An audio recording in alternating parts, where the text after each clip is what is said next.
আসসালামু আলাইকুম। তে ঘুম থেকে উঠে এসে ভিডিও বানাতে বাধ্য হলাম। আসলে কেউ কিছু মনে করবেন না।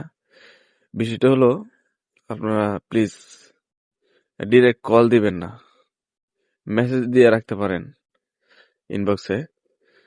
তো শুধু তো আমি না, আমার সাথে যারা ঘুমায় তাদেরও ঘুম নষ্ট হয় কল দিলে।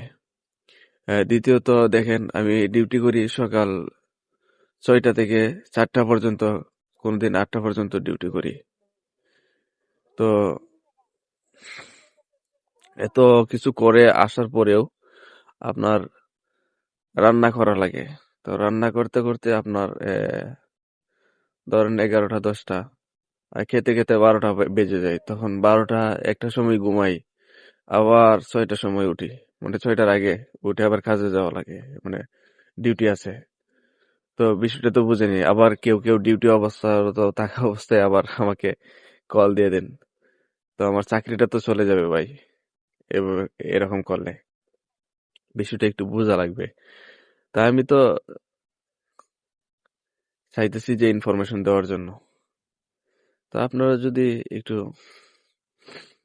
সদয়ভাবে ইনফরমেশন নেওয়ার চেষ্টা করেন তো অবশ্যই নিতে পারবেন।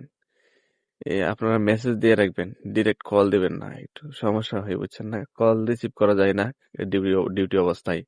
দ্বিতীয়ত ওই যে আমি একটু ঘুমিয়েছিলাম, এখন যদি ঘুম থেকে এভাবে কল রিসিভ করি আর কথা বলি, সাথে যারা আছে তাদেরও তো সমস্যা হবে।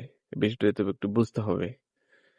তো কিছু মনে করবেন না, কিছু মনে করেন না, মেসেজ দিয়ে রাখবেন।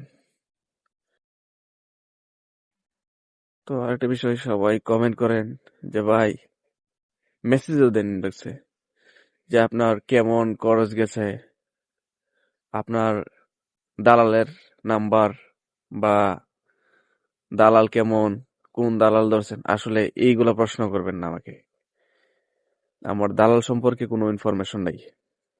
দালালকে আমি ঘৃণা করি।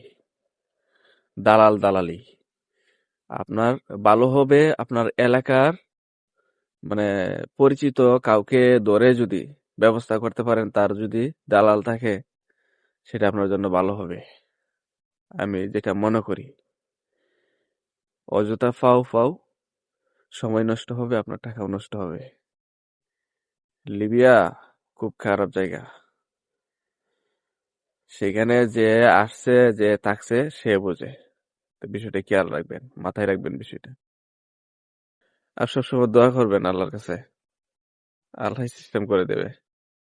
তো ভালো থাকেন। আসসালামু আলাইকুম।